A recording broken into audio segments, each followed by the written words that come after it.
Good morning class. Today's topic written communication. जैसा कि कल रिटन कम्युनिकेशन डेफिनेशन के बारे में चर्चा हुई थी, आज उसी को कंटिन्यू करते हुए उसके लाभ के बारे में, लिखित संप्रेषण के लाभ के बारे में चर्चा होगी, जिसका इंग्लिश है advantage of written communication. Advantage of written communication, written communication से क्या लाभ होता है, ठीक है, उसके पॉइंट के बारे में चर्चा हो रही है।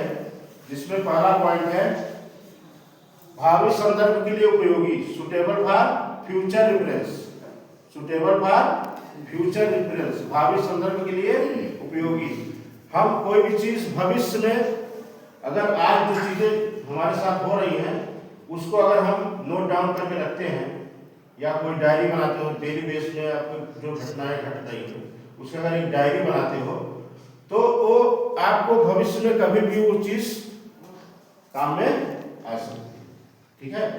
जैसे लोग रिकॉर्डिंग कराते हैं, शादी विवाह में रिकॉर्डिंग कराते हैं ना, कि हम भविष्य में कभी भी उसको देखेंगे, देखोगे तो आपको एक तरोताजा लगेगा, खुशी होती है, अंदर से खुशी मिलती है कि हमने उस समय उस पर वो पल किया था, ठीक है।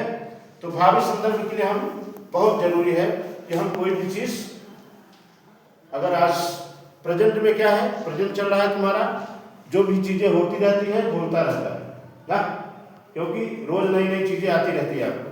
जैसे फॉर एग्जाम्पल क्लास ही जो पढ़ाया जाता है तो एक दिन में 4-5 क्लास होती है ना, हर सब्जेक्ट का अलग अलग चीजें पढ़ाई जाती है। अब दिमाग में बहुत सारी चीजें रह जाती, बहुत सारी चीजें नहीं आ पाती है। अगर उसको हम नोट डाउन किए हैं तो भविष्य में कभी भी उसको पढ़ सकते हैं, और जो चीज एक बार में समझ में नहीं आई उसको दोबारा पूछ सकते हैं। आज समझ में। दूसरा है विस्तृत और जटिल सूचनाओं के लिए उपयुक्त, suitable for lengthy and complicated information.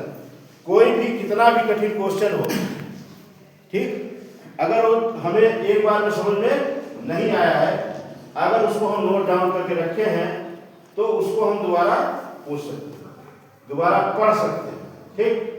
पढ़ के अगर नहीं समझ में आ रहा पूछ सकते हैं, जब पढ़ के पूछोगे तो वो चीजें हमें फिर से दिमाग में आ जाएंगी। कितना भी क्वेश्चन कठिन हो, कितना भी क्वेश्चन लेंदी हो, तो हमें दोबारा पूछने का भी मौका मिलेगा और हमारे समझ में भी आ जाएगा। अगर बार बार एक क्वेश्चन पढ़ते हो तो खुद दिमाग में आपके आ जाता है। अगर आप पेपर देने गए हो और वो चीज आप पढ़े हुए हो तो वो चीज समझ में आता है, वो क्वेश्चन सही हो जाता है। समझ में।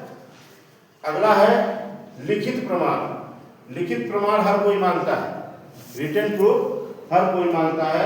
इवन की न्यायिक कार्य के लिए रिटन का ही बहुत बड़ा योगदान है, ठीक है। क्योंकि मौखिक से आदमी मुकर जाता है, लेकिन रिटन कम्युनिकेशन जो होता है वो कभी भी उससे मुकर नहीं सकता, क्योंकि वो लिखित प्रमाण है और प्रूफ है, बोलेगा, ठीक। तो उसको लोग पेश करते हैं और उस पर प्रॉपर वे में साइन होता है, गवाह का भी साइन होता है, जिससे आप मुकर नहीं सकते। समझ में।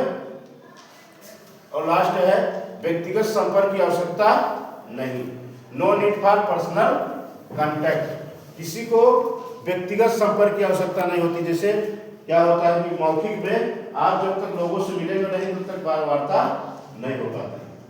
इवन कि जब तक फोन भी अगर करते हो, जब तक अगला व्यक्ति आपका फोन उठाएगा नहीं तब तक आपकी बात नहीं हो पाती। लेकिन इसमें क्या है कि हम लिख के चिट्ठी भेज दिए ना प्रॉपर में। जैसे फॉर एग्जाम्पल शादी का कार्ड किसी के घर भिजवा देते हो तो उसको इंफॉर्मेशन मिल जाती है और वो आपके यहाँ आ जाता है, ठीक है। तो किसी को पर्सनल कांटेक्ट की आवश्यकता नहीं है, उसे हम चिट्ठी पत्री लिख के भेज दिए और वहाँ वो समझ जाता है कि हमारे लिए इंफॉर्मेशन है। रिटेन का इतना बड़ा महत्व है, इतना बड़ा योगदान है। ये इतने पॉइंट है, इसमें किसी कोई दिक्कत है पूछ सकते हैं।